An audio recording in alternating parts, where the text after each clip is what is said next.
Lord, love a duck. Hey, Jenny, you have the hand. I can't open it. Right now. Oh, blimey. All his nibs. Mr. Partridge. Hey, Mr. Partridge. Now what's the trouble? Can't open the blinking door.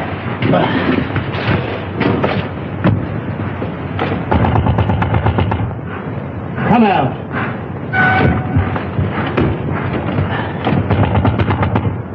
You hear me? This is Victoria Station.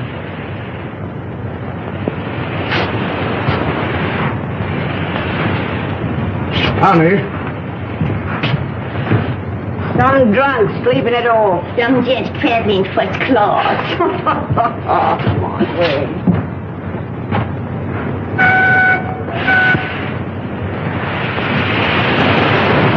Jim, let's have your ladder.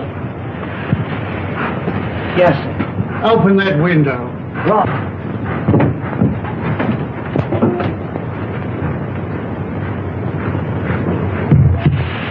I can't budge it, Mr. Partridge. That is the word.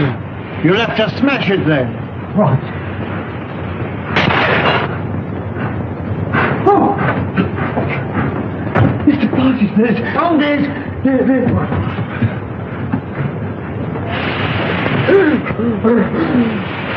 Run for help.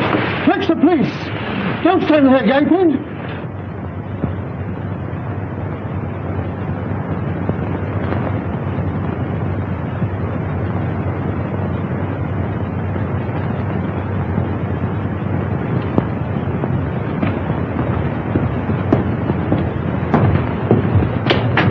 This must be the place.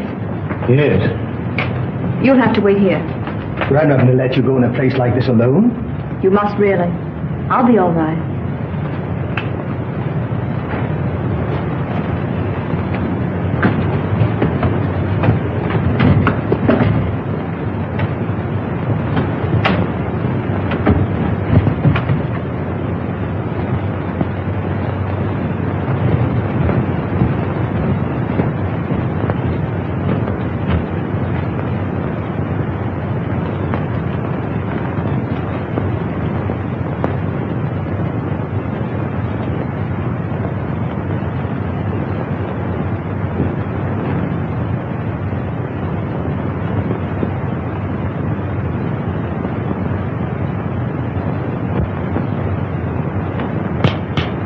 This meeting is now called to order. The unfortunate death in a train of one of our members, Mr. James Murphy, who departed this life by his own act while of unsound mind, has necessitated this meeting. That's what you say, Mr. Merridew. But how do you know? A verdict of death by suicide was returned tonight. This is the second occasion that we have been brought together by the mishaps to our members. The first being the passing away by natural causes of the late Colonel Forrester, whose charming daughter so gracefully honors us with her presence here tonight. It is agreed in the pact drawn up and formally attested to by its founders that should the Grim Reaper overtake one or more, the interests of the deceased in the society will be divided equally among the surviving members. It is also provided for in the pact that Miss Forrester becomes a participating member. Consequently, the interests of the late James Murphy will be divided equally among the seven of us. I move that my fee for the necessary legal representation, funeral expenses, and a modest urn for the ashes be defrayed by our organization. I understand from the widow that he expressed a preference for cremation. I second that. All those in favor will please signify by raising their hands. Mr. Wilson. Mr. Baker. Mr. Deering.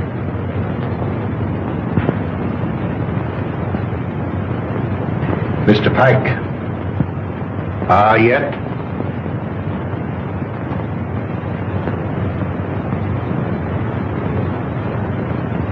Good.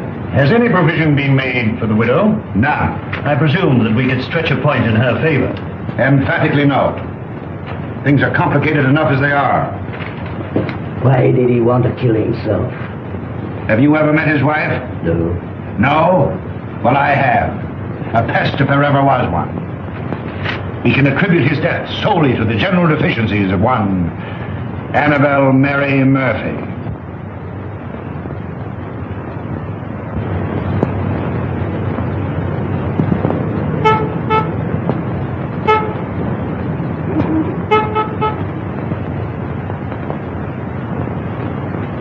What would you deduce from this?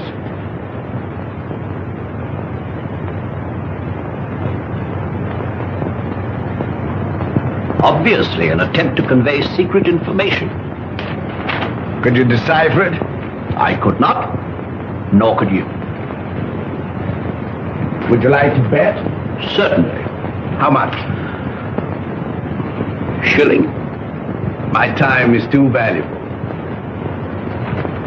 The answer will be found in a large book because the numbers are large. I'd suggest the Bible.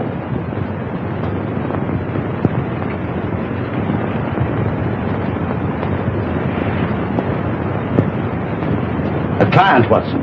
Where? The widow standing under the street lamp. A widow?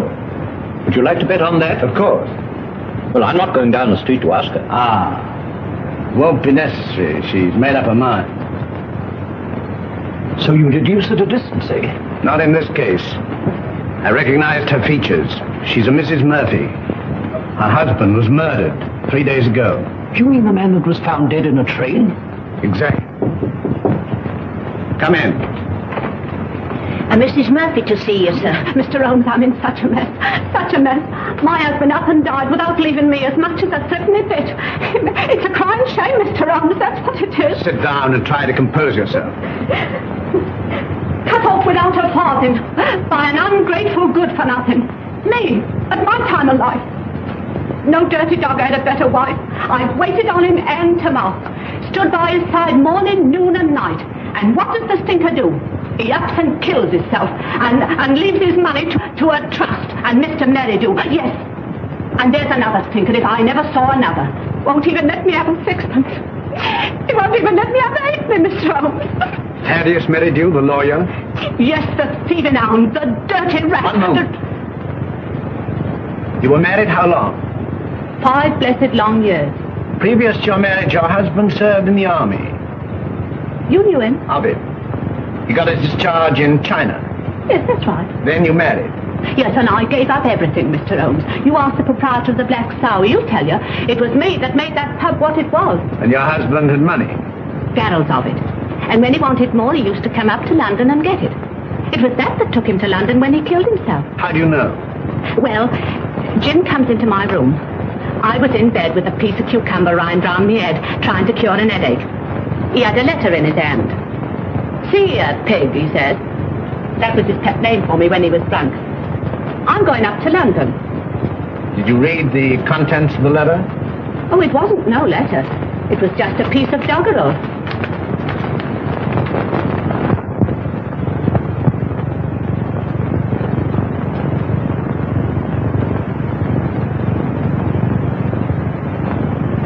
Watson, make a note of Mrs. Murphy's address.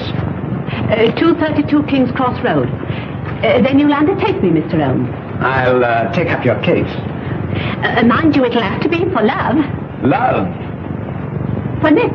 I've learned as how you like working for nothing. My interest is to bring the criminal to justice. Oh, never mind about justice. Never mind about the crime. All I want is my husband's lawful money.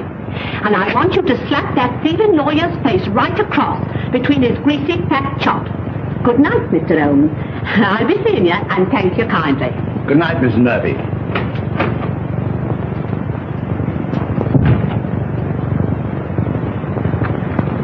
Deep water, Watson.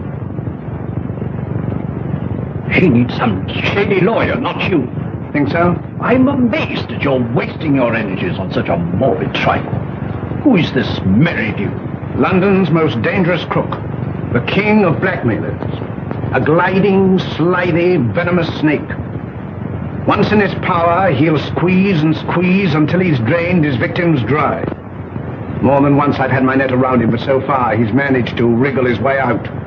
But the time has come, Watson. The time has come for Mr. Thaddeus Merridew. And now, Miss Forrester and gentlemen, this concludes the meeting. I would like to have a word with you alone. I sincerely trust no further accidents will happen to occasion another meeting. You never can tell.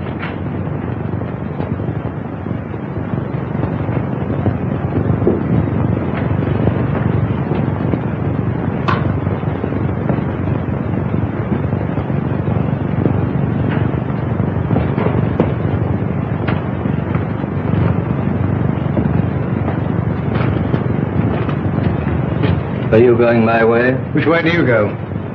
I go the other. That leads to a dead end. That's the way I go. Good night, then. Good night.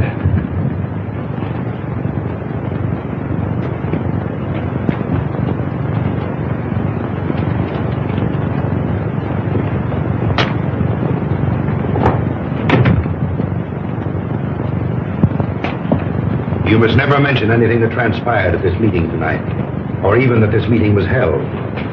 I saw a young man standing on the corner as I came in. Yes, my fiancé. He brought me here and is waiting for me. Oh. Then you're thinking of being married? Yes. I wouldn't if I were you. That is, at least until you've consulted me. But why? I can't explain. In a short time, this society will no longer exist. Until its affairs are winded up, it would be most unwise for you to marry. Your father would not have wished it. What had my father to do with these people? Didn't he ever tell you? No. Then I must respect his silence. Remember, not a word to a living soul. He's after me. He's after me. Captain Pike. Oh! Oh!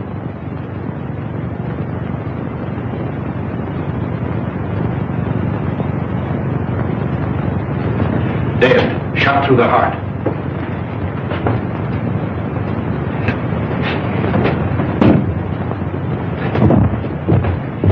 You wait here.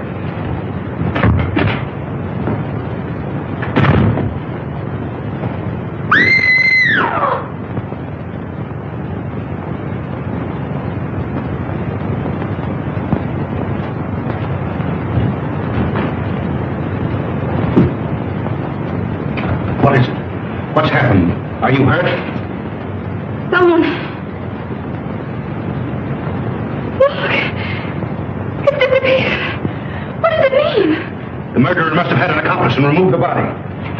We must call the police. No, the police will be here soon enough. We mustn't become involved. But it's murder. As you respect your father's memory, you must preserve a strict silence. Not a word. Come.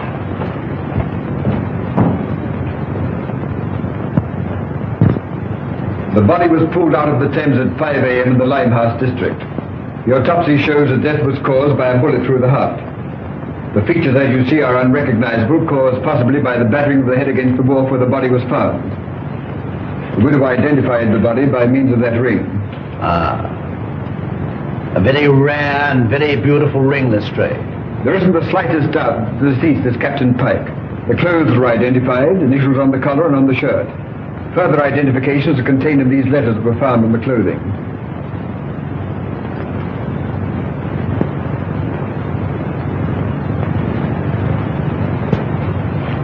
Where is the widow? We asked her to wait. She's in the adjoining room.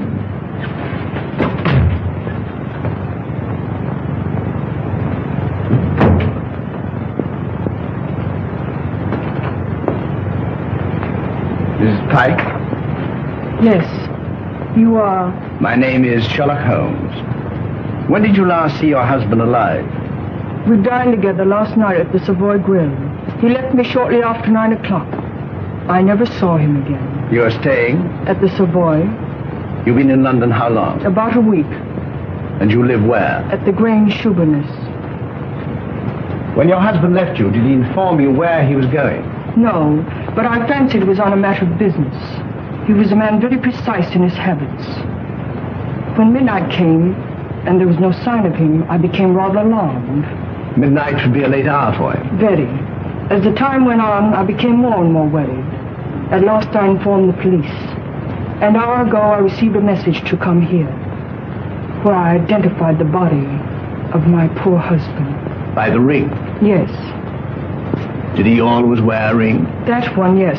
I gave it to him when we were married. That would be? About 6 years ago in China. It is an heirloom belonging to my family and has been handed down through generations. I see. Permit me to express my sympathy for your great loss. Thank you. Is that all? By the way, should it become necessary, shall I communicate with you at the Grange or the Savoy? Through my lawyer. His name? Mr. Thaddeus Merridew. Good morning, Mr. Holmes.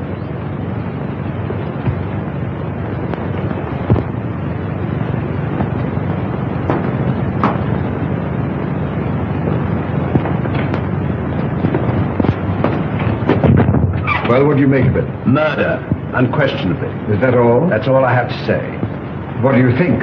I think that the lady is a liar.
It's not possible!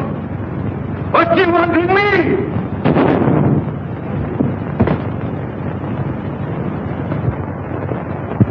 The papers are full of the Pike murder mystery. It seemed to me particularly senseless and futile. There was no motive. No motive. Peer deep down in the black heart of Thaddeus Merridew and you'll find a motive.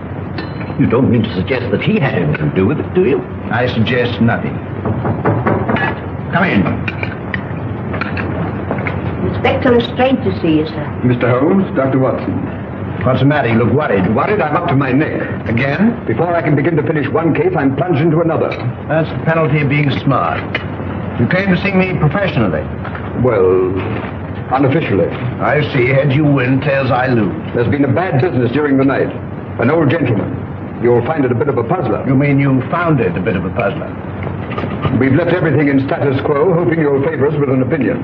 Dead? Murder? Suicide. Come, Watson. Game is afoot.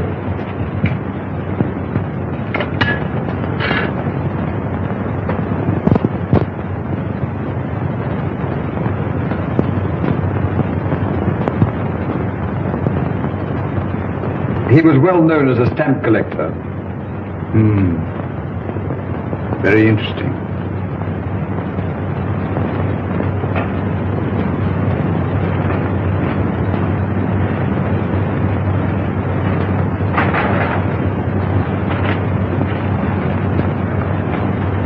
What is it, Holmes?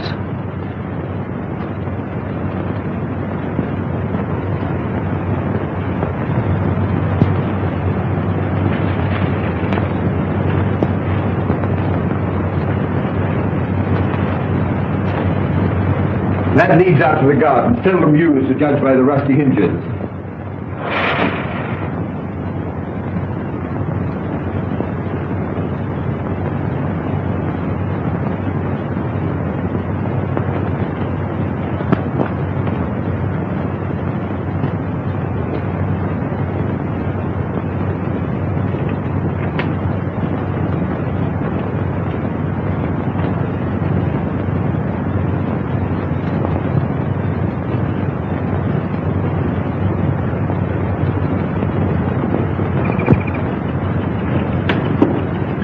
Good morning, Bert. Good morning.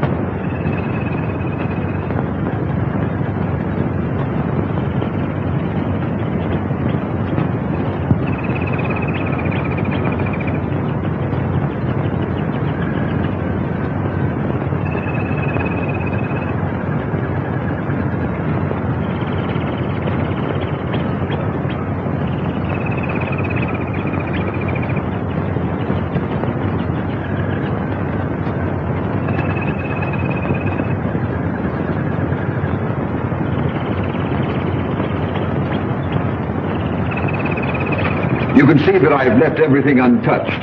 If a herd of buffaloes passed along, it couldn't be a greater mess. You can take a smoke. Thank you, sir. What do you think? There's been murder done. The murderer was a man. He was in the prime of life, 6 feet in height, has small feet, wears square-toed boots, limps slightly on the left foot, and smokes Trichinopoly cigars. If it was murder, how was it committed? The assassin was in the house before his victim arrived. He hid in the recess behind the window. While there, he smoked a cigar. He fired a shot which hit the victim on the back of the head and then dragged the body to where you found it. He left and returned some while later to fire a second shot, this time through the mouth. You'll find the mark of a boot clearly imprinted on the congealed blood. What was his object? To obliterate the effect of the first, hoping by so doing to transfer the crime from that of murder to one of suicide. Bullet number 1 you will find in the wall on the farther side of the room. The other will be found embedded in the body of the murdered man. Come, Watson. We mustn't keep Mr. Merridew waiting.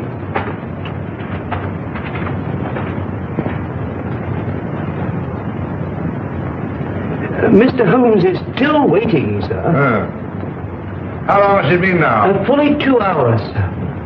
That's as it should be. You may show him in now. Very good, sir.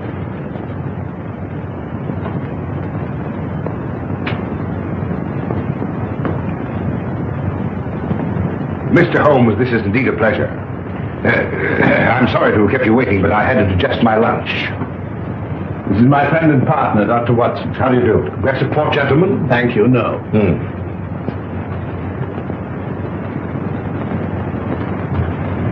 Cigar? Thank you. Be seated, gentlemen. I represent Annabelle Mary Murphy. Charming lady. I'm empowered to act on her behalf. Congratulations. As you are doubtless aware, her husband came to a premature and sudden end. Dear, dear. My client is under an impression that certain monies belonging to the deceased are being unlawfully withheld from her. By whom? By you. And you believe this delightful lady? I'm paid to find out. An angry woman is hard to pacify. So I thought that an amicable discussion with you would put me in possession of certain facts with which I could prove to my client the absurdity of her claim. I see.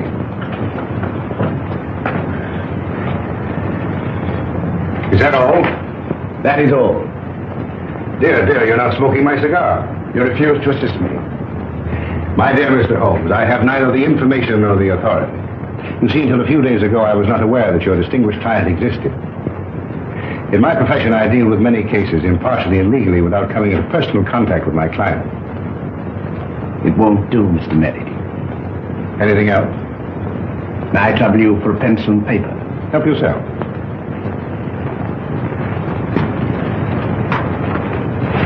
Mr. Busybody Holmes.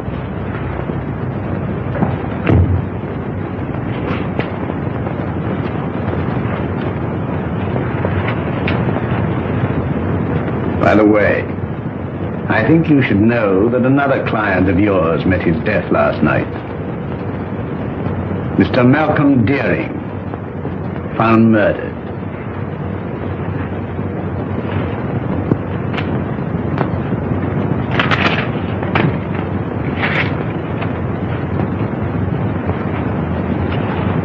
Good day, Mr. Meredith. Come, Watson.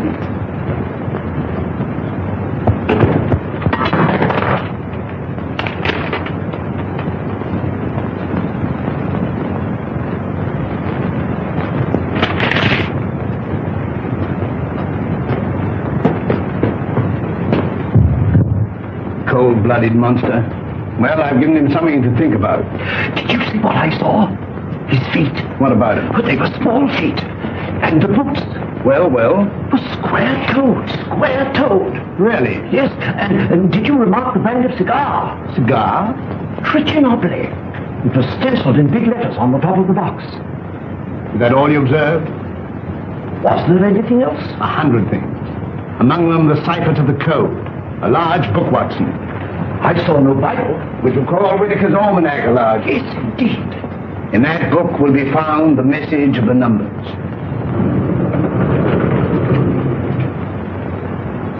Mr. Holmes. Mrs. Pike?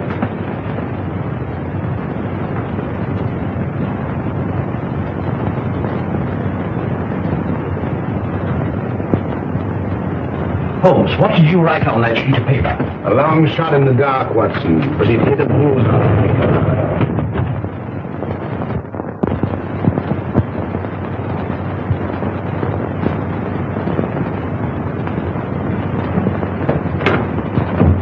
Miss Forrester lives here, I believe. Tell her that Mr. Merridew wishes to see her. Mr. Thaddeus Merridew. And hurry. Mr. Merridew calling to see you, miss. Miss Forrester. You're looking charming as ever. I see you received my flowers. Thank you. I sent them to soften the unexpectedness of my visit. You come about the murder of Captain Pike? No. Have the police been pestering you? No. I was fortunate enough to keep your name out of it. Have you seen today's papers? Shocking. Shocking. Poor old gentleman. This is a very wicked world we're living in, Miss Forrester. This will necessitate another meeting. That's why I came myself to tell you. Safer. Too many eavesdroppers. Busybodies concerning themselves with other people's business. The same time, the same place, tomorrow night. Oh, please don't ask me to go to that dreadful place again. Well, unfortunately, in this case, I'm a servant, carrying out instructions. You've nothing to worry about. Not a thing. Not a thing in the world. Oh, this is my, Mr. Sanford, Mr. Merridew. Remember. I seem to see you every place.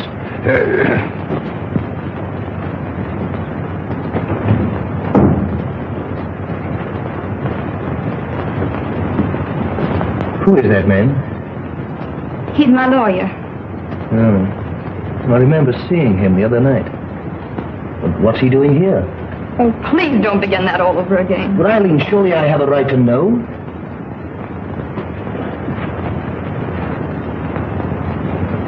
Oh, John, I'm so miserable. It's something that concerns Father. Just before he died, he sent for me. I remember his words. On my death, you'll find yourself well provided for. You'll be rich. Remember this name. He repeated it twice. Merridew. Should he communicate with you, follow his instructions, for through him will come this inheritance. And the meeting 3 days ago? Began the fulfillment of Father's words.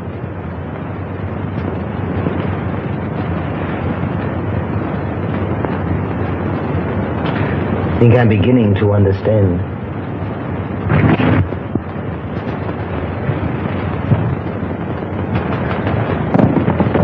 I thought I saw...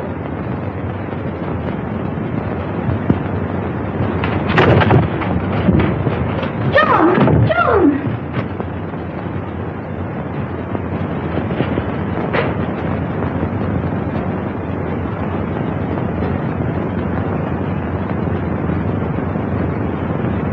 He was a black-bearded man, ill-dressed, looked like a tramp. How tall? Oh, quite tall. Could you keep Miss Forrester under observation without her knowing it? I don't understand. Is Eileen in danger? In great danger. You were wise in coming to see me. Should anything unforeseen occur, get in touch with me. Go to her. Remember, get in touch with me.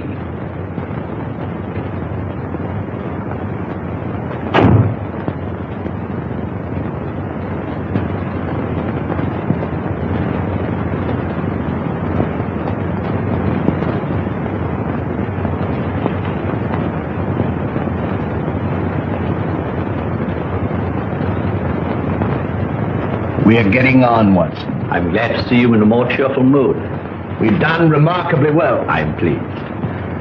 I admit I could do with a little explanation. I, too, feel a little curious. I considered the claims of Whitaker's almanac. As I suspected, the large number represented the page, the second, the small number, the column, and the other figures, the message. You'll find it decoded on the table.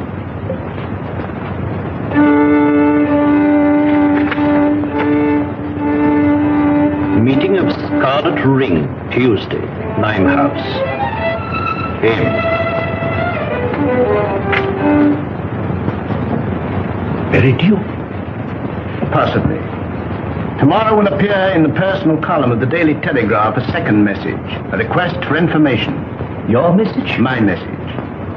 And the next step? The need of fresh air will take me in the country tomorrow. In the meantime, relaxation, music. I hope I won't bore you, not if you make it soft.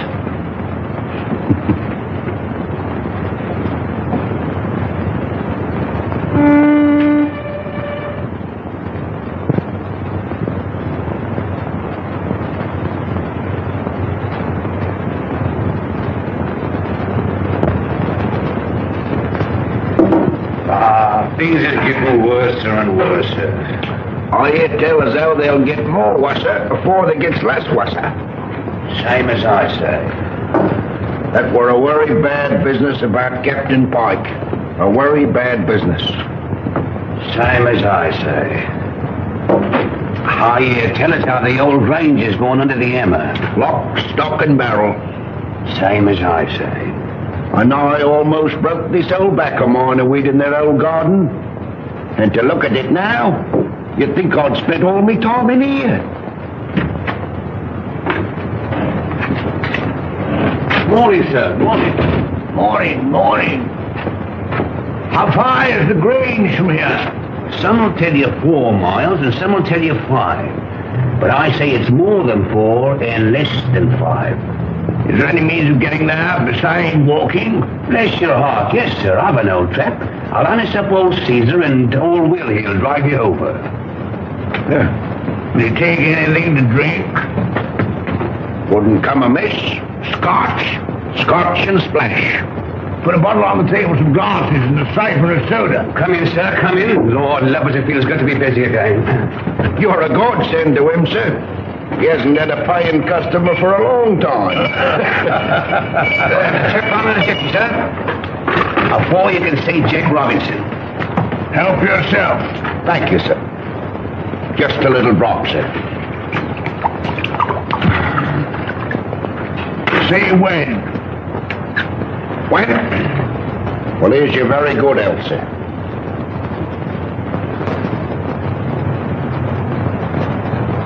I feel like a new man, sir. Well, and now give the new man a drink.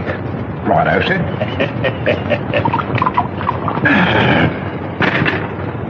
Well, is you very good health again, sir? Good health. Were you born in these parts? I've never seen none other.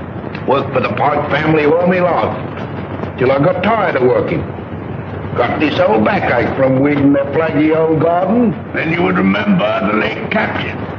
And his father, and the old gentleman afore his father. See that dent? That belongs to Captain Pike. A mark caused possibly by the imprint of a stone. And right you are, sir. Many a good licking young Master Robin got for chucking stones at me, sir. Sounds as though the young man was somewhat wild. Wild?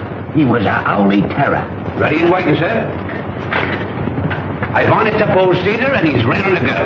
You must tell me some more on the way over. Better bring the bottle. Righto, sir. Scotch is sure good for the backer. Steady, Caesar, steady. He's hard to handle when he's raring to go, sir. You were saying? You can't make English gentry out of the heathen Chinese, no how. Not in these parts. Very difficult, I imagine. When the captain was alive, did he stay here often? Until last Tuesday, we ain't seen nothing on him till close nigh on to 2 years. Shall we have one, sir? You take 2. Right, that's it.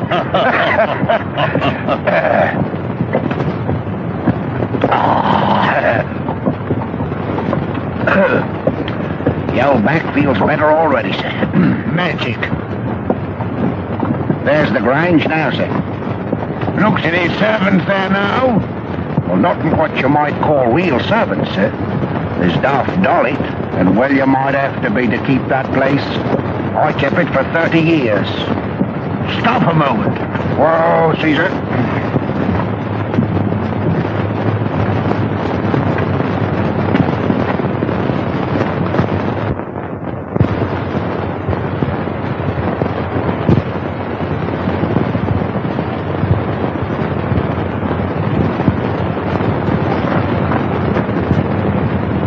I'll walk the rest of the way. I'm in a hurry.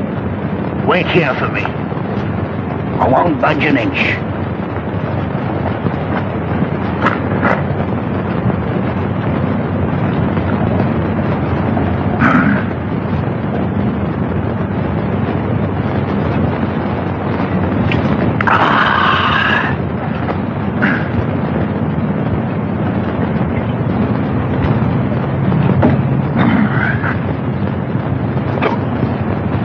I beg your pardon.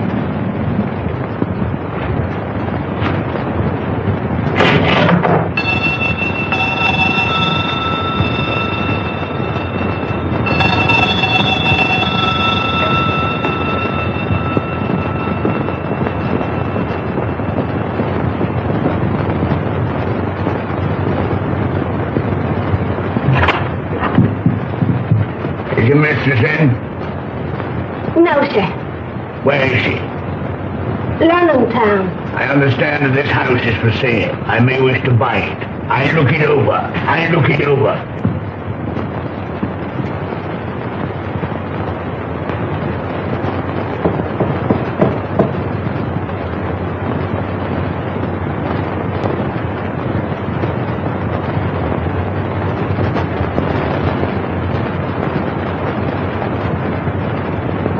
Mistress, such a good looker, such eyes. She walks like a cat. Such a figure, such a fine bit of goods. Buzz, buzz.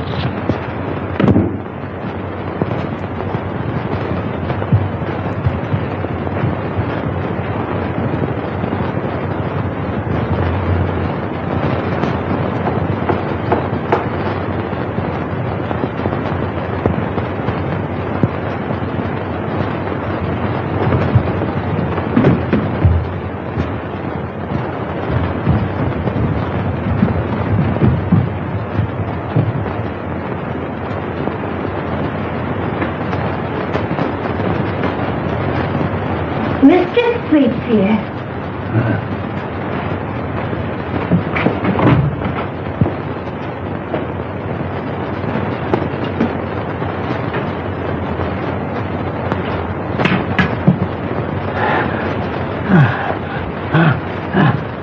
Ain't you feeling good? It's my heart. Water, quick. Just a minute, just a minute.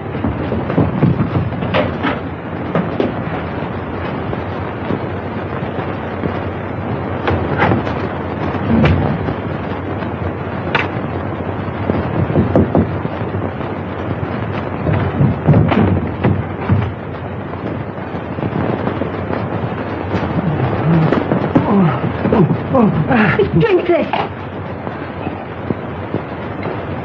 I'm dying. Telephone for a doctor. Oh, dear. We haven't got any phone in the house. Let me go for what? Doctor's a good 5 miles away. Fetch him. Hurry, hurry. Run. All right. I'll run.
It's so kind of you to come.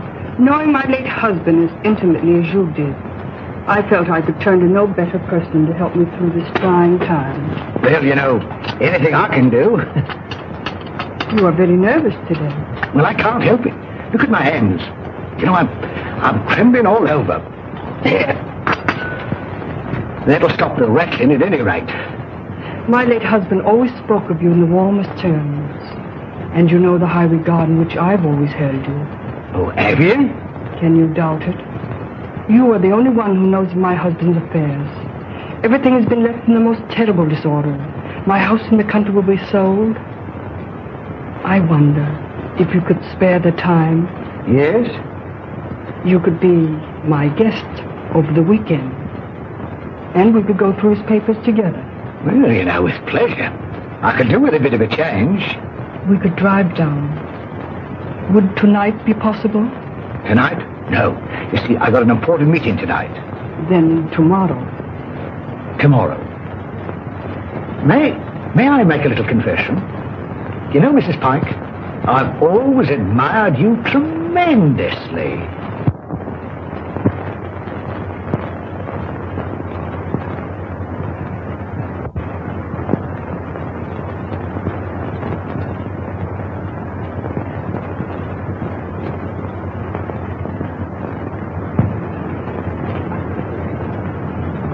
Who's that? Baker.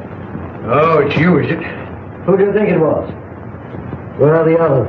I'm the first one here. There's a rat among us. Yes, and he's facing me, seated on a chair. Tonight. Someone has given away the code. Anyone supplying information concerning the Scarlet Ring will be rewarded. Apply Sherlock Holmes, 221A Baker Street. It's one of us, that's certain. We can leave a girl out of it. Can't be that dumb Chinaman. There remains you, myself, and Meridew. Well, it's not me. On my oath. Or me, I swear it. Then it's... I thought that snake was double-crossing me. But it's getting on my nerves. It's like living a nightmare. First Murphy, then Pike, then Deering. Who'll be next?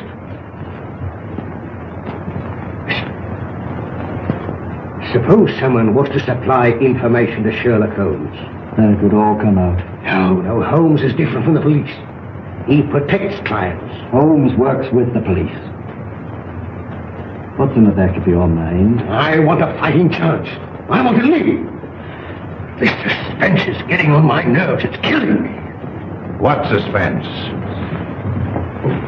Well, pray be seated, gentlemen.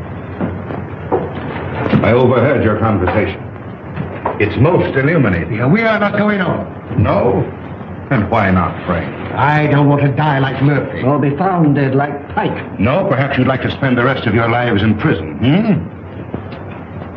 No, my friends, crime brought you together, and by crime you will stick together. Gentlemen, in a few more days, the Scarlet Ring will cease to exist. We'll cease to exist, you mean? I have just received word from the agent in Antwerp that the plunder has finally been disposed of. This time next week, the principal will be in my hands. A small, unimportant matter of some £1 million, to be divided equally among us. £200,000 apiece. £200,000. And meanwhile? You waited for 5 years. What's a matter of a few days? Yeah, what guarantee is there we'll be alive to receive it? None. Of course, if it were a question of your life without the money, it might be arranged. How? Letter in the form of a deed of gift relinquishing your right to any benefits accruing to the society. And give up £200,000? It might ensure your life. I'd see you burn first. Shh. Not a word.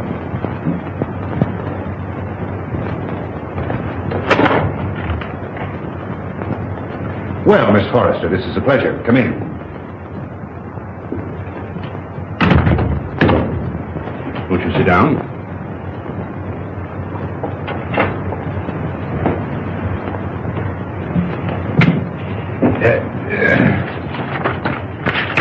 And now to business.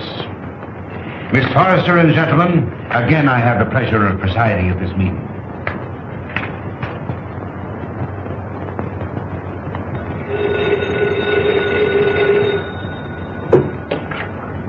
Hello?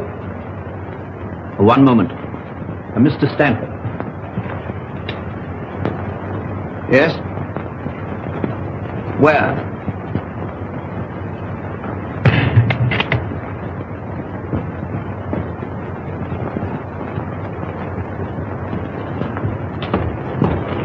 Oh, thank heaven you come. I followed her here and phoned you immediately. She went into the side door.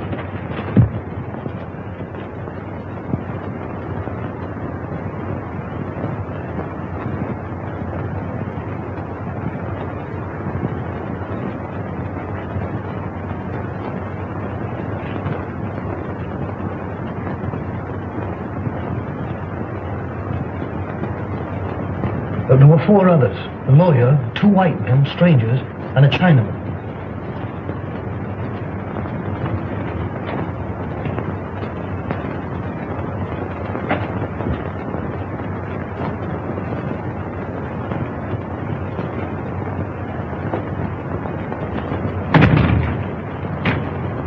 When it comes, it won't come from the sky. Oh, shut up. Oh? I'm on fire. Life's worth more to me than money. Yours may be, mine isn't. Shall we walk to the station together? No, you go ahead.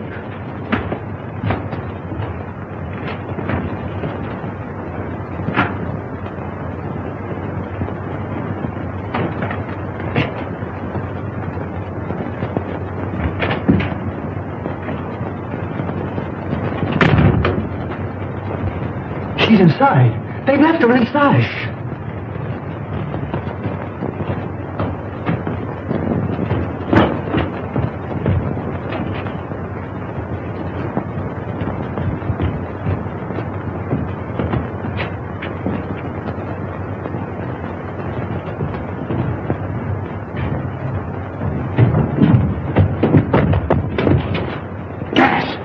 The door. Hiding. Go, get in the fresh air.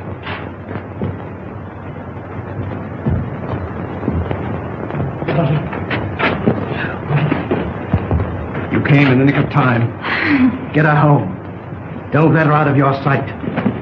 God.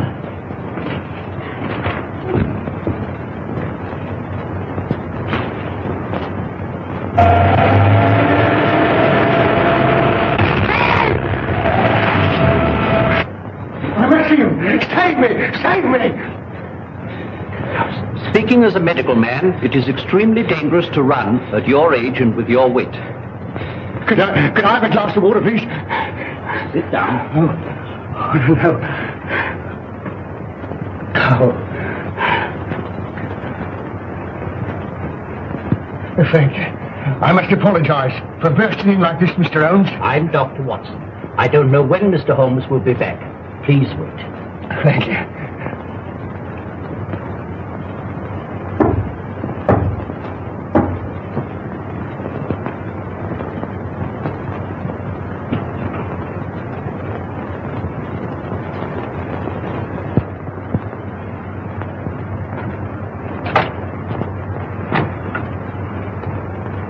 Come in.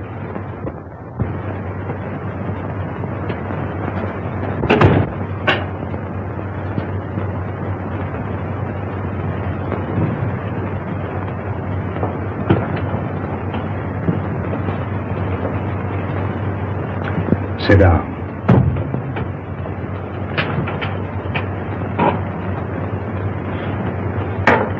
Cigarette?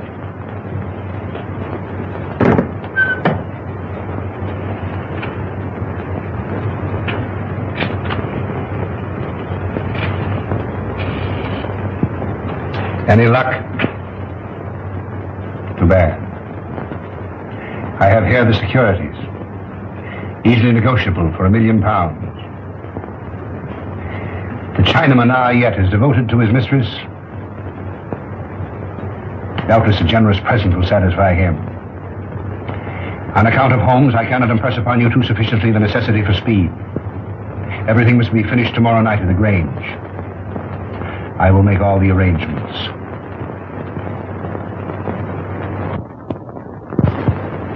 You've got to help me, Mr. Holmes. If you don't, I'm a doomed man. Not 10 minutes ago, an attempt was made on my life.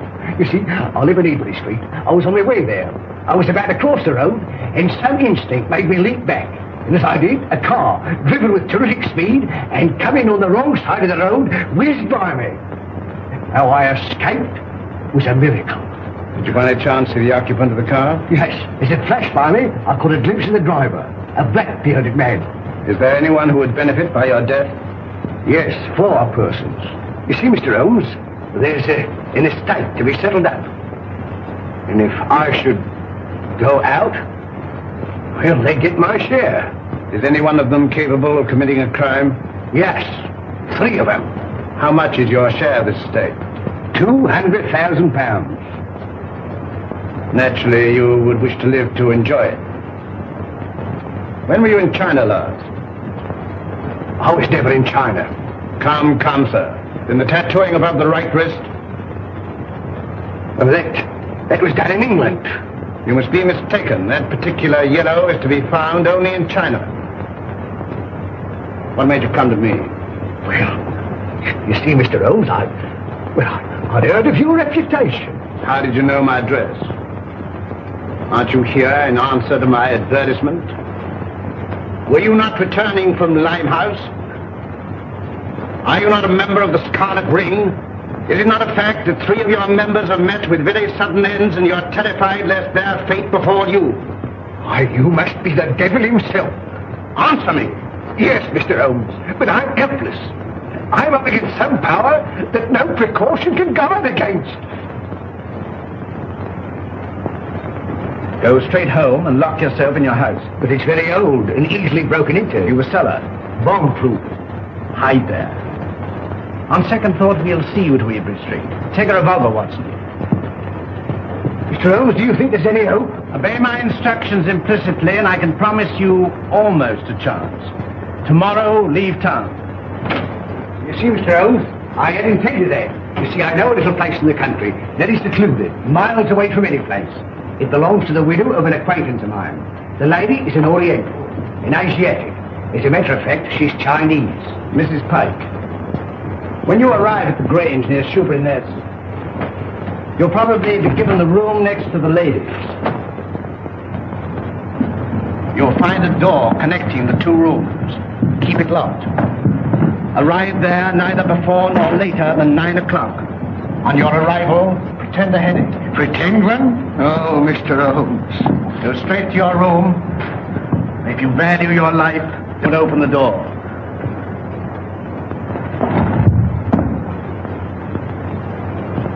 Baker!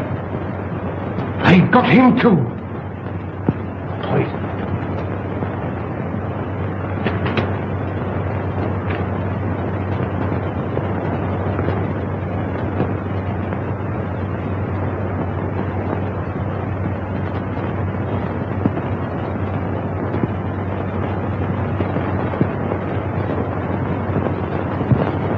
Why, dear, says he, for me. And that's the last I seed of him. A regular queerin', free with his money, same as I say. He must have been a pickle when he was a lad. Dolly ran all the way to fetch Dr. Smallwood, and she and Smallwood now burst a blood vessel trying to get to him. And when they found him, he wasn't there. And nary a one of them ever set eyes on him again. Same as I say. Company. Evening, gentlemen, evening. What think it would make way for the gents? Good evening, gentlemen. Good evening. Good evening. Take anything to drink? Wouldn't come amiss. Scotch and splash? Scotch and splash? How did you know, sir? Thank you, sir. Give your orders, gentlemen. Put a bottle on the table. Glasses and a siphon of soda. Right, sir. Bottle of whiskey, 4 glasses, 5 of gentlemen. There you are, Will. All right. Hurry up, Paul, get the money here. 4 glasses.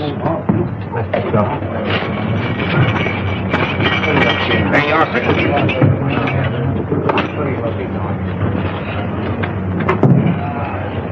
And what brings you gentlemen round these here parts? This friend of mine belongs to the medical profession. A patient of his has escaped, an old gentleman of very dangerous character. That's the reason for all these wardings. An old gentleman? Wearing a cape? Stoops a bit? Big in the belly? You've seen him? Have I seen him? Yes, sir. And Dolly at the Grange seen him. And Dr. Smallwood ought to seen him, but he never set eyes on him. As sure as I'm standing here, sir. He sat right there. It was the day before yesterday. Doctor, we're on the right scent. Say when? When?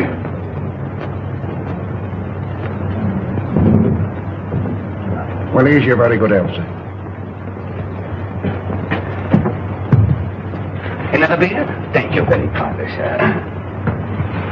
Pay the bill, Watson. And take care of this gentleman. Come along. What do you have? Well, here's hoping that we get him. Who? Dash my buttons if I know. My mind has never been in such a fog. It's time to leave. Gregson should be there by now. We'll have the Grange so well surrounded a cat couldn't get through without being seen. Come along, men.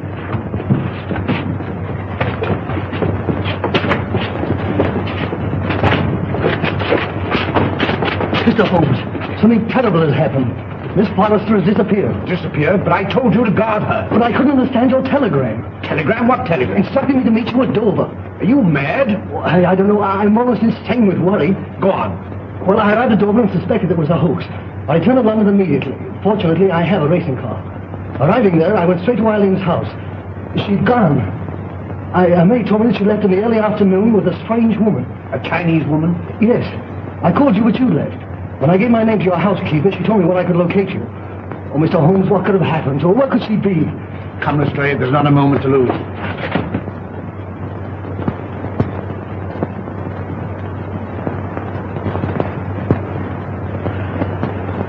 Mr. Holmes is late. Are you sure you're not mistaken? I had written instructions to bring you here. You saw them. Perhaps the fog. Are you certain to be here? If not tonight, then tomorrow morning. Who's that? Strange. I seldom heard.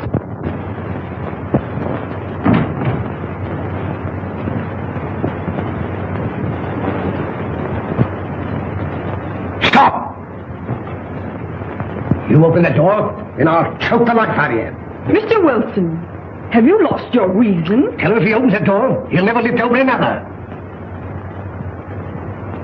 One to the left.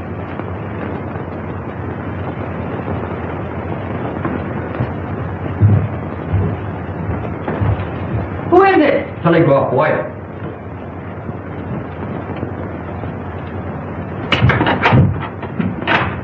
Telegram for Miss Forrester. I'll give it to her.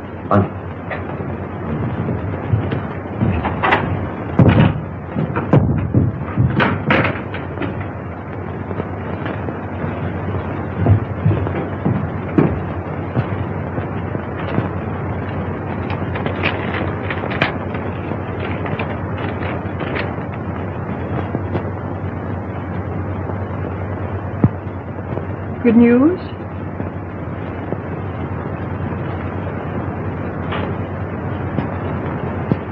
Excuse me. Hey, what is it? What is it? What does it mean? Here, I'm going to bed. Miss Forrester, when you go to your room, lock your door. Shh. And keep it locked. What's the matter? I'm rather chilly. Who's that? It's me, sir. Did you deliver the telegram? Yes, sir. To Miss Forrester herself? I give it to one lady to give to the other, sir. Thank you. Good night. Good night, sir. You let me go to her. Wait. I'll never do it again. What? Stand about all night without a flask. Look, Holmes. Over there. Drop your gun. Well, Inspector? I've checked up on all points. No one could have slipped through. Good night, my dear. My bedroom is just across the corridor. If you should want me for anything, don't hesitate to call me. Thank you.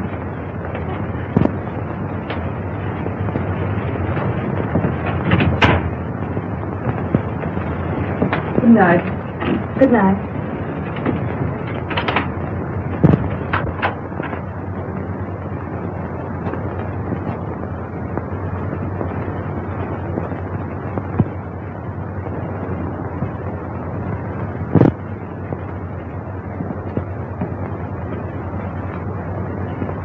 Mr. Wilson, are you in bed? Yes. Sorry. Good night. Good night.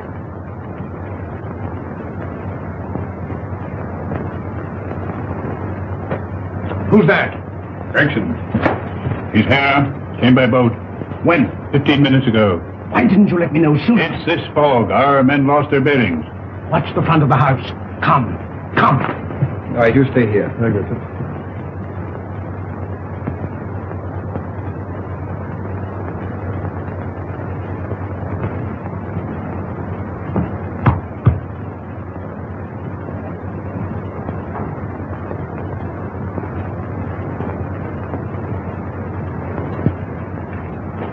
I thought you would never come.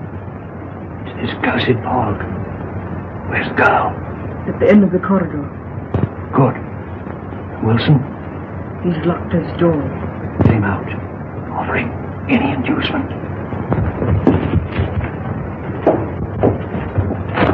It's in the house.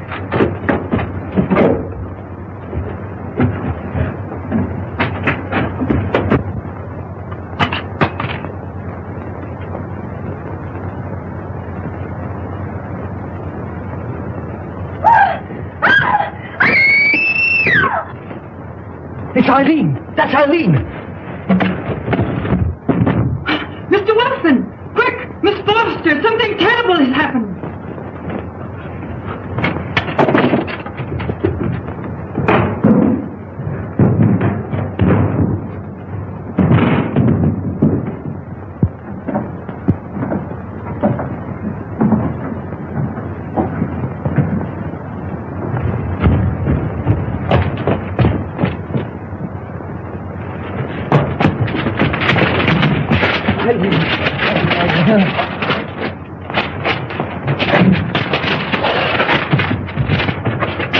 Eileen, my darling, are you all right? Help! Murder! Help! Break it down. Help!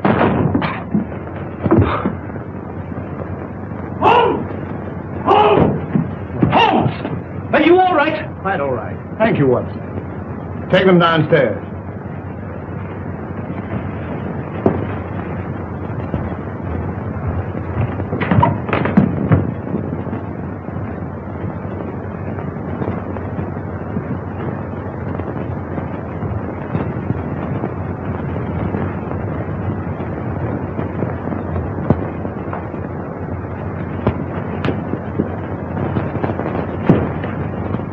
As I suspected. Captain Pike.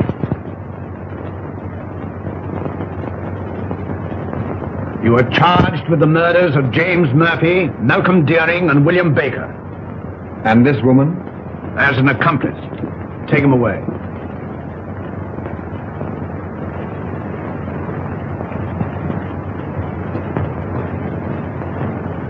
I saw him killed.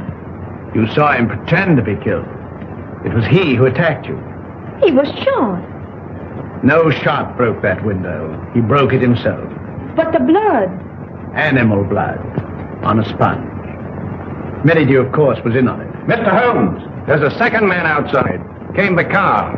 I thought it my duty to detain him. Bring him in.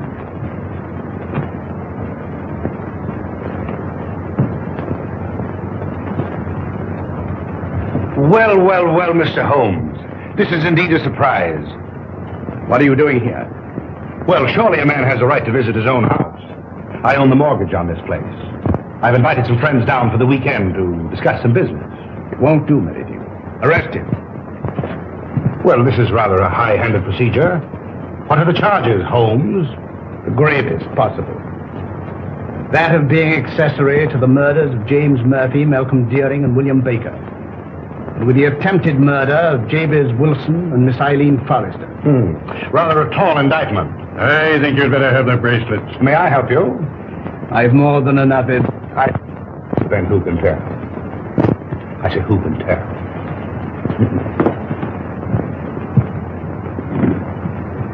This will make promotion, Lestrade.